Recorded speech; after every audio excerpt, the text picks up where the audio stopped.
तुमच्या समोर जे अनेकांमध्ये होते आणि मार्गात आल्याच्या नंतर त्यांना कसे सुख समाधानी मिळाले। जेव्हा अनेकांमध्ये होते तेव्हा ते भूत प्रेताचं जे खेळ त्यांच्या इथे खेळत होते आणि मार्गात आल्याच्या नंतर सुख समाधानी आणि सुख समाधानीच्या नंतर सुद्धा जेव्हा मार्गदर्शकांचे शब्द त्यांनी तोडले त्याचा सुद्धा काय परिणाम झालं हे तुम्ही या कहाणीच्या माध्यमातून या सत्यगाथेच्या माध्यमातून ऐकावं।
मंगलाताई दिनेशजी रहांगडले, मुक्काम गिरोला, पोस्ट पांढरापुडी, तालुका जिल्हा गोंदिया इथली ही एक सत्य घटना तुमच्या समोर मी सादर करीत आहे।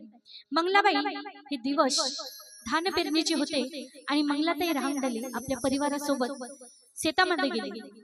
शेतात धान रोपणी करण्याकरिता गेले आणि सोबत आपल्या गाई ढोर म्हशी सुद्धा त्यांनी शेताकडे नेले। आता पूर्ण परिवार धान पेरणी करत होते आणि ज्या मंगलाताईच्या म्हशी होत्या त्या चरत चरत त्या नाल्याकडे गेल्या। शेतीच्या साईडला काही नाला होता, तिथे त्या चरण्याकडे गेल्या, चरायला गेल्या। आता सगळे लोक घाबरले, म्हशी काही दिसल्या नाही। सगळ्यांना भीती वाटली की बापा आमच्या म्हशी इथंच होत्या, आता गेल्या कुठं? सगळे त्यांच्या परिवाराचे लोक पाहायला बसले आणि पाहता पाहता मंगलाताईला म्हशी त्या नाल्याकडे दिसले। आता नाल्याकडे होती मरगट, काय होती जिथं मयत वगैरे जाळतात ती मरगट होती आणि मरगट म्हटलं तर तिथं भूत प्रेत असतीलच। मंगलाताईला त्या म्हशी दिसला पाणी पेत। मंगलाताई त्या म्हशी आणायला गेली आणि तिथंच मंगलाताईला त्या म्हणजे त्या चमकल्या असतील म्हणून तिथंच मंगलाताईला त्या भूतांनी प्रेतांनी तिथंच त्यांना पकडलं. मंगलाताईंनी म्हशी आणल्या आणि मस्त घरी आल्या. घरी आल्याच्या नंतर 15 दिवसांच्या नंतर मंगलाताईची थोडी थोडी तब्येत खराब होऊ लागली. मंगलाताई रांगडाले स्वतः आपल्या गळ्याला स्वतः दाबून 3 तासपर्यंत बेहोश राहायची. 3 तासापर्यंत बेहोश राहायच्या. सगळं परिवार विचारात पडलं की यांना काय झालं बाबा, स्वतःलाच गळ्याला दाबून स्वतःच बेहोश होत आहे, त्यांना काय झालं असे सगळं विचार मध्ये पडलं.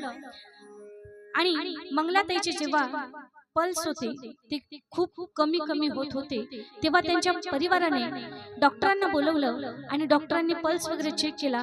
तेव्हा त्यांनी म्हटलं की यांचे पल्स खूप कमी होत आहेत, यांना तुरंत डॉक्टरकडे दुसऱ्या मोठ्या डॉक्टरांकडे न्या. तेवढ्यात जे रांगडाले भाऊ होते दिनेश दादा रांगडाले यांनी आपल्या मित्रांना गाडी काढायला सांगितलं आणि आपल्या मित्रांना ते काय म्हणत आहेत ते तुम्ही गाण्याच्या माध्यमातून ऐकावं.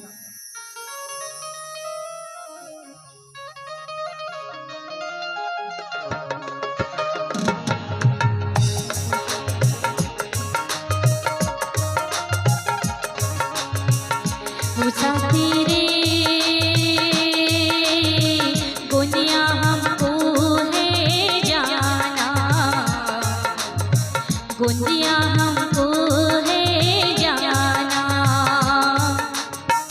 ओ साथी रे गोंदिया हमको है जाना,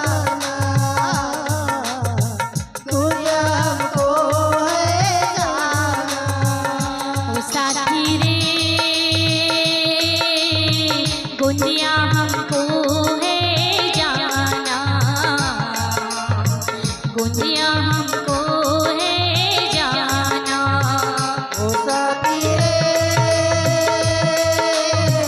गोंदिया हमको है जाना,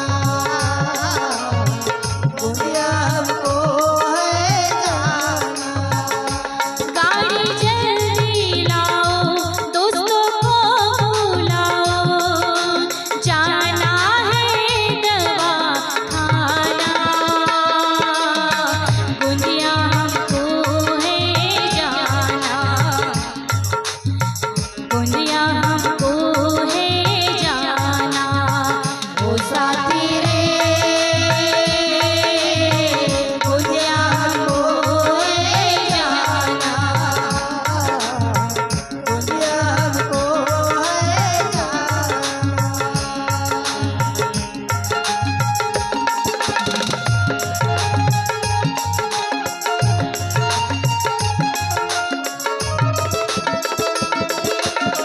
गोंदिया हमको है जाना, गोंदिया हमको है जाना, गोंदिया हमको है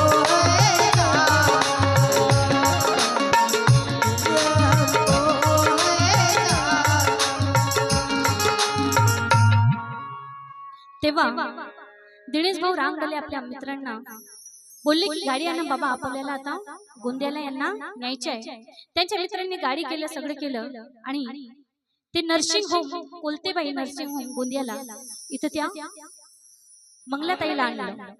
मंगलाताईला आणलं. 4 तास मंगलाताई बेहोशच राहिली. 4 तासानंतर त्यांना होश आलं आणि म्हणाले हे काय मी कुठं आहे, मला तुम्ही हॉस्पिटलमध्ये कशाला आणला, मला इथून घरी न्या. काय म्हणाले, मला इथून घरी न्या. आणि त्यांच्या पतीने दिनेश भाऊ यांनी त्यांना घरी आणलं. पुन्हा 15 दिवसांच्या नंतर पुन्हा तशीच घटना घडली. त्या स्वतः आपल्या गळ्याला दाबायच्या आणि स्वतः पुन्हा बेहोश व्हायच्या. अशी 15 दिवसानंतर त्यांच्या तब्येती अशाच खराब होऊ लागल्या. तर त्यांना कोणाची आठवण आली, पंडा पुजाऱ्याची आठवण आली. त्यांनी पंडा पुजारी केलं. सर्वप्रथम फुलचूरवाले पंडा यांच्याकडे नेलं. यांनी पहा, या पंड्यांनी काय सांगितलं की जे कोंबड्याचे जे पाय असतात त्याचे जे नखून आहेत एक एक नखून मस्त बिचाऱ्यांच्या घर टाइल्स लावलेलं होतं आणि ते एक एक दरवाजावर एक एक गड्डा करायला लावलं आणि त्या गड्ड्यामध्ये थोडी दारू आणि एक एक नखून कोंबड्याचं गाळायला लावलं. काही दिवस त्यांना आराम मिळाला. पुन्हा जसंच्या तसं झालं. पुन्हा त्यांची तब्येत तशीच बिघडू लागली. दुसऱ्या पंड्याकडे नेलं. दुसरे पंडा गिरोल्याचे. त्यांनी 4 दिवस हवन कार्य त्यांच्या घरी केलं. मस्त पांढरं पांढरं घर काढं होऊन गेलं. 4 दिवस कंटिन्यू त्यांच्या इथं हवन केला. पुन्हा त्यांना काही दिवस आराम मिळाले आणि बाकी तसंच झालं.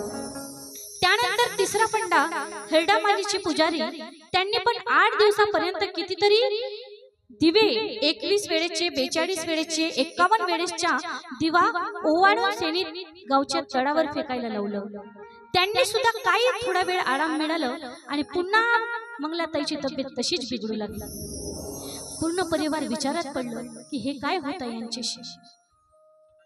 पुन्हा त्यांनी चौथा पंडा आमगाव नवेगाव इथलं बनविलं. या पुजाऱ्यांनी गावातील त्यांच्या सोबत 7-8 लोक मिळून त्या मंगलाबाईला पकडून त्या पंड्या पुजाऱ्याकडे नेलं. त्या पंड्या पुजाऱ्यांनी मंगलाबाईला रुमवलं. मंगलाबाईंचे जे आतमध्ये जे भूत प्रेत होते त्यांना रुमविलं. त्यांना बोलवलं की म्हणे त्यांना रुमवले. आता म्हणले की हे भूत प्रेत त्यांच्या अंगातले बोलू लागले आणि काय म्हणाले पंड्याला, क्या है रे, क्यों मुझे बुलाया, क्या काम है. पंडा म्हणाले, कौन है रे तू, अपना नाम बता. तेव्हा जे भूत प्रेत होते त्यांनी आपले नाव सांगू लागले की म्हणे मैं राजेश राउत हूँ, लोहारा. इस गांव का मैं राजेश राउत हूँ और मैं संगीता बिशेन हूँ, लोहारा की. मैं मंगलाबाई के छाती में बैठ के उसका गला दबाता हूँ और वो जो संगीता बिसेन थी वो बोलती है कि मैं उसके पैर पकड़ के रखती हूँ कि वो हिल ना पाए, इसलिए. तो वो जो भूत था उसके गले को और पैर को दबा के रखते थे, इसलिए वो जो मंगलाबाई थी वो पूरी तरह बेहोश हो जाती थी. त्यानंतर रुमल्याच्या नंतर पंडा पुजाऱ्यांनी मंगलाबाईला रुमवलं आणि मंगलाबाईच्या छातीवर तो राजेश राऊत बसला आणि पायाला संगीताताई विशेष संगीता जी भूत बनलेली होती त्यांनी पकडलं. ते सगळं झालं. रुमल्यानंतर 10,000 दिनेश भाऊच्या ठेका त्या पंडा पुजाऱ्यांनी ठेका घेतलं की मी 10,000 तुझं घर बांधून देणार. ते आले घरी, घर बांधून दिला, सगळं काही करून दिला. पण काही दिवस त्यांना आराम मिळाला, बाकी जसंच तसंच होऊ लागलं. पुन्हा त्याचा परिवार दुखी पडला. पुन्हा पंडा पुजाऱ्याचा खेळ चालू झाला. म्हणून खेळ पंडा खेळ पंडा खेळ पंडा रे, खेळ पंडा खेळ पंडा खेळ पंडा रे, खेळ पंडा खेळ पंडा खेळ पंडा रे, खेळ पंडा खेळ पंडा खेळ पंडा रे. घडी आ गई दुखों की खेळ पंडा रे, घडी आ गई दुखों की खेळ पंडा रे, घडी आ गई दुखों की खेळ पंडा रे.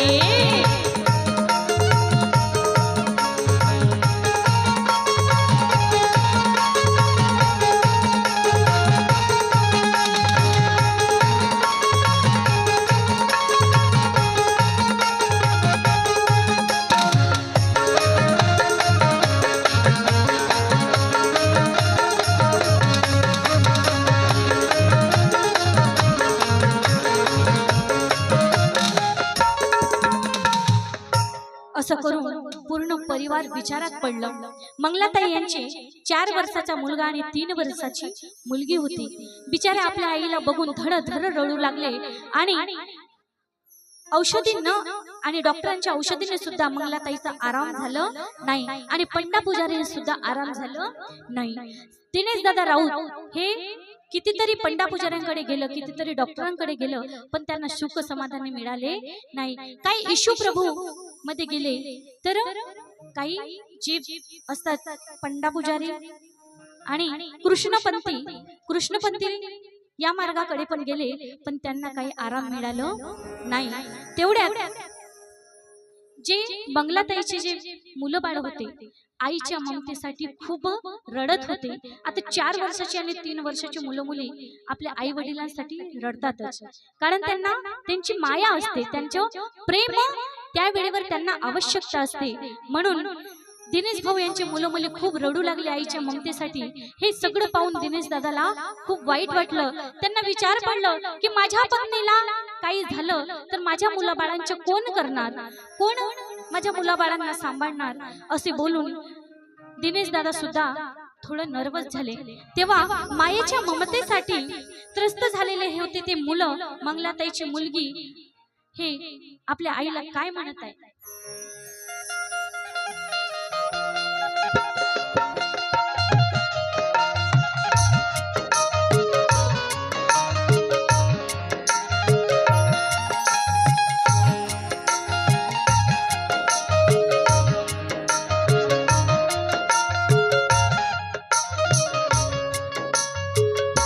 अशी का करतेस ग, नाते तोडतेस ग, आम्हा सोडतेस ग आई, आई, आई, माझी आई। अशी का करतेस ग, नातं तोडतेस ग, आम्हा सोडतेस ग आई,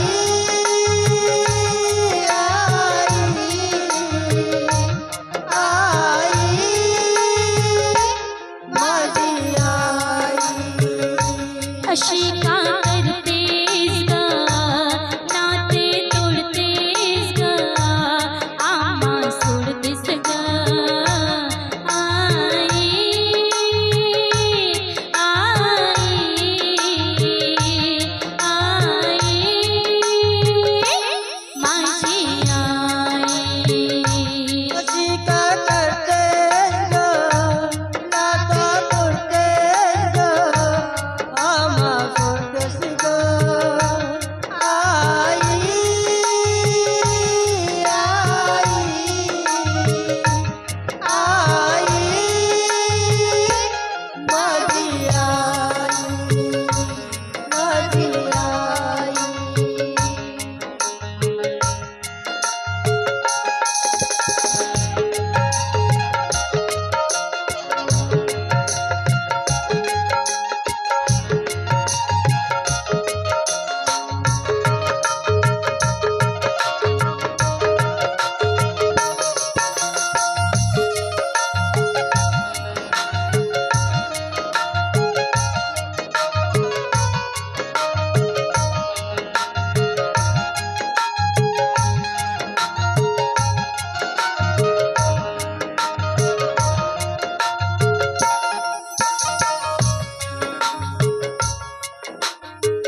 पुन्हा आणखी कुटुंब विचारात पडल्या। चिमुकल्या बाळांना बघून पुन्हा कुटुंब विचारात पडलं। कुटुंबामध्ये 5-6 व्यक्ती होते आणि ते त्यांची त्या मंगलाताईची हालत पाहून, मंगलाताईची तब्येत पाहून पुन्हा पूर्ण कुटुंब विचारात पडले आणि एक पावांचा भात सुद्धा त्यांच्या इथं संपत नव्हता अशी परिस्थिती त्या कुटुंबाची आलेली होती। आणि तेव्हा म्हणतात ना, जाको राखे साया माझ गेला जाको राखे साया माझ गेला पालन बाबा कर सके जो जग बेरी हो बाबा, जो जग बेरी हो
तेव्हा त्यांच्याच गावातली एक कृष्णपंथीवाली राहंगडाले बाई त्यांनी दिनेश भाऊ त्यांच्याकडे गेले आणि त्यांनी एक सल्ला दिलं की भाऊ म्हणे तुम्ही कितीही मार्गामध्ये गेलं, कोणत्याही देवी देवतांमध्ये गेलं, कृष्णपंथीमध्ये म्हणा, ख्रिश्चन धर्मामध्ये म्हणा, या सगळ्यांनी तर गेलं पण तुम्हाला सुख समाधानी मिळणार नाहीये. कारण हा जो रोग आहे तो असा एकच असा मार्ग आहे म्हणे जिथे क्षणातच तुमचे दुःख दूर होतील.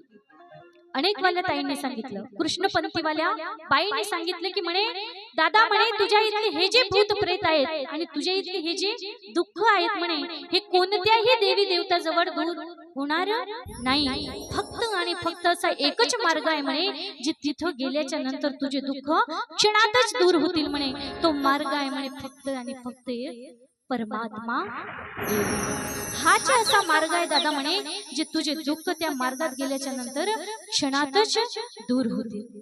दिनेश भाऊ घरी आले परत.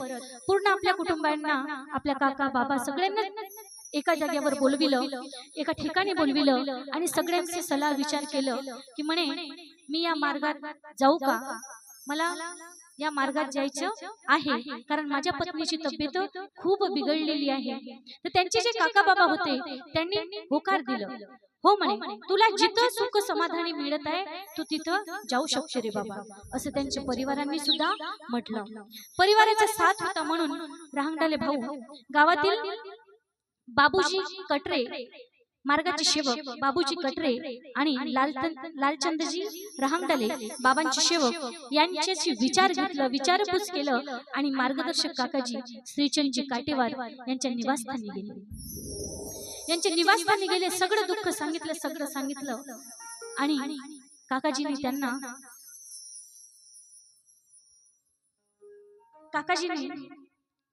सगळं काही सांगितलं. यालाच म्हणतात की मरता क्या नाही करता या म्हणीप्रमाणे गेले मार्गदर्शक काकाजीकडे आणि त्यांना आपले सगळं दुःख 3, 7, 11 वेळेसचे असे कार्य देत गेले. त्यांना मार्गात आल्याच्या नंतर सुख समाधानी प्राप्त झाली. त्यांच्या इथले जे भूत प्रेत, जादूटोना, अंधश्रद्धा जी होती, जे भूत प्रेत लागलेले होते ते नष्ट झाले. म्हणून जागी है जागी है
अशा प्रकारे या मार्गात आल्याच्या नंतर दैविक शक्ती जागृत आहे आणि क्षणातच मंगलाताईचे भूतप्रेत नाहीसे झाले. मंगलाताई पूर्णपणे आराम झाली, सुख समाधानी प्राप्त झाली. पण झालं काय, मार्गात आल्याच्या नंतर 7 वर्ष पूर्ण कंप्लीट झाले. आता मार्गदर्शक काकाजीचे असे शब्द निघाले की दिनेश भाऊ आता सुखी झाला तू. दिनेश भाऊ सुखी झाला आणि मार्गदर्शक काकाजीचे शब्द निघाले की भाऊ आता तू जबाबदार सेवक बन, त्यागाचे कार्य कर. पण दिनेश भाऊनी मस्त कानाढेरी टाकलं. 1 वेळा झालं, 2 वेळा झालं, 3 वेळा झालं. म्हणूनच म्हणतात की आमच्या भगवंतांनी म्हटलंच आहे बरोबर. साक्षात मानते की बाबा जुमदेवजीला भगवंतांनी म्हटलं की ए सेवक सेवक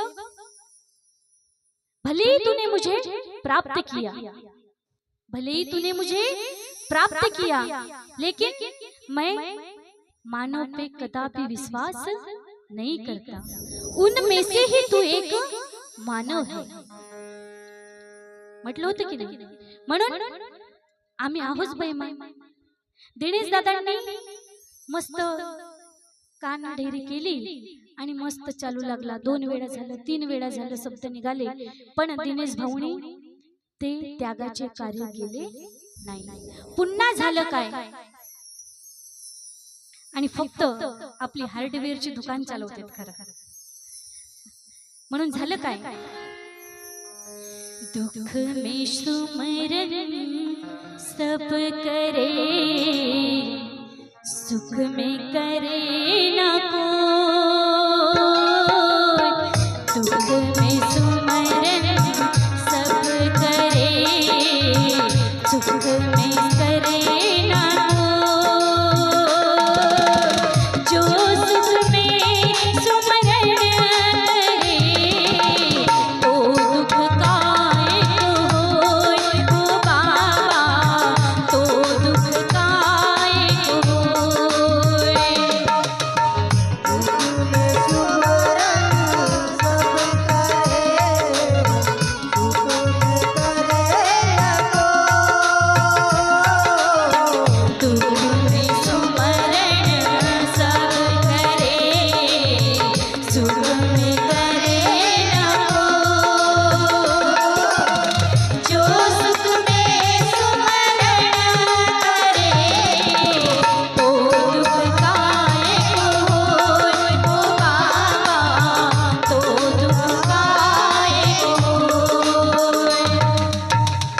अशा प्रकारे जेव्हा दुःख आलेले असतात तेव्हा आपण भगवंत भगवंत बाबा बाबा देवा देवा करत करत नामस्मरण करत असतो बरोबर.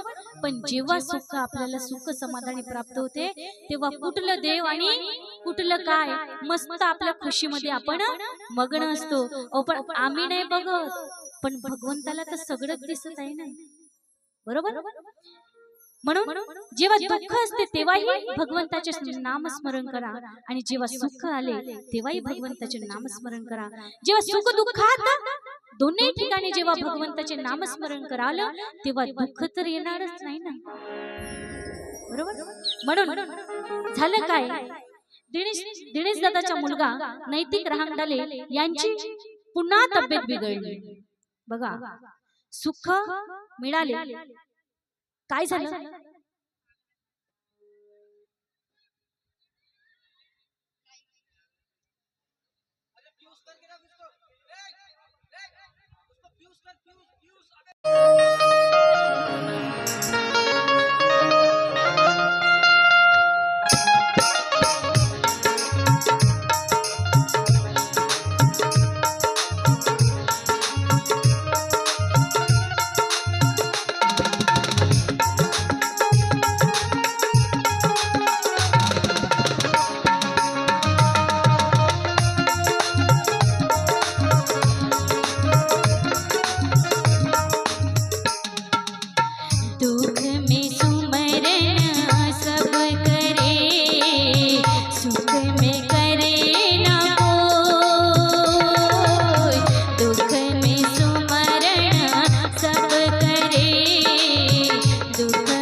दादांचा मुलगा नैतिक दादा रहांगडाले यांची खूप तब्येत बिघडायला लागली. ते थेंब थेंब पेशाब करू लागले. कमसे कम दिवसभरातून 5-6 पॅन्टी त्यांचे असेच चेंज करून द्यायचे. म्हणून असे थेंब थेंब थेंब थेंब ते पेशाब करू लागले. आता दिनेश दादांनी एक दिवसात त्यांना 4-5 पॅन्टी चेंज केलं. आणखी कुटुंब विचारात पडले की आता काय झालं. तरी सुद्धा त्यांनी आपली चूक समजत नव्हती की काय करावं काय नाही. आता हे काय झालं बाबा माझ्या मुलाला. म्हणून त्यांनी आद्य हॉस्पिटल गोंदिया येथे त्या मुलाला नेलं. डॉक्टरांनी सगळं काही चेकअप केला, पूर्ण उपचार केला, पण काही आराम मिळालं नाही. सगळं औषधी त्यांनी दिली पण काही त्या नैतिकला आराम मिळालं नाही. पुन्हा दुसऱ्या डॉक्टरांना दाखवलं. 3-4 डॉक्टरांना त्या दिनेश दादांनी आपल्या मुलाला दाखविलं, पण तरी सुद्धा त्यांची तब्येत बरोबर आराम होत नव्हती. पुन्हा त्यांनी खूप मोठ्या डॉक्टरांना दाखविलं. डॉक्टर म्हणाले सगळे रिपोर्ट नॉर्मल आहे, आणखी मी कोणती औषधी देऊ. डॉक्टर म्हणाले सगळं औषधी यांना होऊन गेली पण यांना आराम काही मिळत नाही राहिलं आणि रिपोर्ट सुद्धा नॉर्मल आहे. मग आता तरी मी कोणती औषधी देऊ त्यांना जे यांना आराम मिळेल. त्या डॉक्टरांना सुद्धा काही समजत नव्हते आणि 15 दिवसांची दवाई त्या डॉक्टरांनी दिली. काही आराम झाले नाही व डॉक्टर पराग म्हणाले इनको हैदराबाद ले जाइए. डॉक्टर पराग काय म्हणाले यांना हैदराबादला न्या, तिथल्या डॉक्टरांचं चेकअप करा. डॉक्टर हे वाह इस बच्चे का ऑपरेशन करना पड़ेगा, करीबन खर्चा 1 ते 1.5 लाख रुपये आएगा असं त्या डॉक्टरांनी म्हटलं. पुन्हा दिनेश दादा खूप विचारात पडलं. पुरा परिवार त्यांच्या विचारामध्ये पडलं. आता हे 1-1.5 लाख रुपये आपण आणायचे कुठून, काय करायचं, काय नाही काय नाही काय नाही असं काही समजत नव्हते. तेव्हा दिनेश भाऊ म्हणाले ते गाण्याच्या माध्यमातून ऐकावं. दिनेश भाऊ म्हणे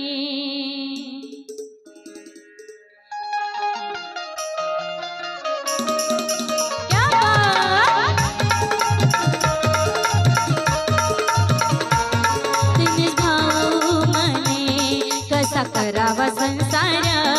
दिनेश भाऊ म्हणे कसा करावा संसार. हे काय झाले भगवन पडला दुःखाच्या डोंगर. हे काय झाले भगवन पडला दुःखाचा डोंगर. हे काय झाले भगवन पडला दुःखाचा डोंगर. दिनेश भाऊ म्हणे कसा करावा संसार. दिनेश कसा करावा संसार. हे काय झाले भगवन कसा करावा संसार. हे काय झाले भगवन पडला दुःखाच्या डोंगर. हे काय झाले भगवन पडला दुःखाच्या डोंगर. हे काय झाले भगवन पडला दुःखाच्या डोंगर.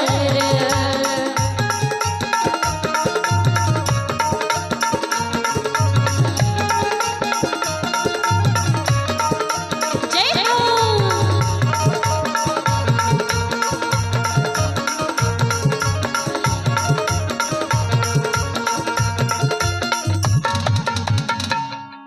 अशा प्रकारे सुबह का भूला शाम को घर आए उसे भूला नाही कहते या म्हणीप्रमाणे दिनेश भाऊला पुन्हा भगवंताची आठवण आली आणि पुन्हा दिनेश भाऊ मार्गदर्शक काकाजीच्या इथे गेले. काटेवर काकाजीच्या इथे गेले. त्यांनी सुद्धा आपली हे जी बिमारीची होती हे सगळं त्यांना सांगितलं आणि मार्गदर्शक काकाजीने म्हटलं की झाली मुलाची तब्येत बरोबर. काय म्हणाले मुलाची तब्येत बरोबर झाली. पहा काकाजीचे शब्द कसे आहेत. मुलाची तब्येत बरोबर झाली. का बरं असे म्हटले, कारण मार्गदर्शक काकाजीच्या शब्दांना कानाडे टाकून म्हणजे लक्ष न देता मस्त दिनेश भाऊ आपले घर चालवायचे पण त्यागाचे कार्य करत नव्हते. तेव्हा जेव्हा दिनेश भाऊ पुन्हा मार्गदर्शक काकाजीच्या इथं आले तेव्हा काकाजी म्हणाले, झाली मुलाची तब्येत बरोबर असे म्हणाले. आणि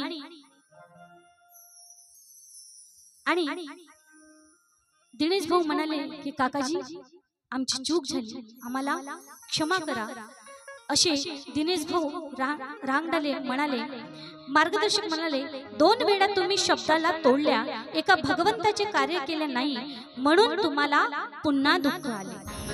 काय म्हणाले, तुम्ही 2-3 वेळा शब्द तोडल्या भगवंताचं आणि म्हणून पुन्हा दुःख तुमच्यावर आले असे मार्गदर्शक काकाजींनी म्हटलं. मार्गदर्शक काकाजी यांनी त्यागाचे कार्य पुन्हा दिनेश भाऊ यांना त्यागाचे कार्य दिले आणि त्यागाचे कार्य सुरू असताना 10 दिवसांच्या आतमध्ये पूर्ण न औषधीना न कशाने फक्त 10 दिवसाच्या त्यागाच्या कार्य चालू असताना जेव्हा 10 दिवसाच्या आतमध्ये त्या मुलाची तब्येत बरी झाली. एवढी मोठी महान कृपा आपल्या या मार्गात आहे. कार्य सुरू असताना न दवाई न काही आणि बिना दवाईनी त्या मुलाची तब्येत आराम झाली. कुठे गेले ते 1.5 लाख रुपये आणि कुठे गेला तो ऑपरेशन हा माहित नाही. पण जेव्हा दिनेश भाऊ रांगडले यांनी त्यागाचे कार्य केले तेव्हा त्याच्या घरी पुन्हा सुख समाधाने प्राप्त झाली. आणि अशा प्रकारे ही कहाणी, ही सत्यकथा इथं संपली आहे. म्हणून काय म्हणतात,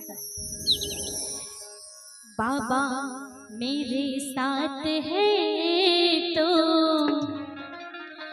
मुझे क्या कमी है, मेरे साथ है तो मुझे क्या कमी है, अंधेरे जीवन में लाए रोशनी है, मेरे साथ है तो मुझे क्या कमी है, बाबा मेरे साथ है तो मुझे क्या कमी है, अंधेरे जीवन में मिली रोशनी है.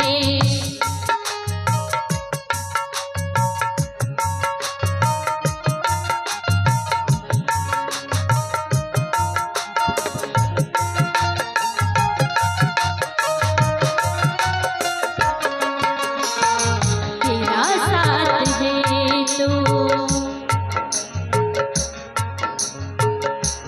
बाबा तेरा साथ है तो मुझे क्या कमी है, तेरा साथ है तो मुझे क्या कमी है, अंधेरे जीवन में मिली रोशनी है, अंधेरे जीवन में मिली रोशनी है, अंधेरे जीवन में मिली रोशनी. अशा प्रकारे जेव्हापर्यंत आपण भगवंताच्या दिलेल्या तत्वशब्द नियमावर चालू, मार्गदर्शक काकाजीच्या शब्दावर चालू, तेव्हापर्यंत आपल्यावर दुःख येऊ शकत नाही. म्हणून एवढी मोठी महान कृपा आपल्या या मार्गात आहे. म्हणून एक वेळा भगवंताची जोरात जयकार बोल, भगवान बाबा हनुमान जी की जय हो. महान ते की बाबा जुमदेव जी की जय हो. परमात्मा जय. क्या बात है. नमस्कार.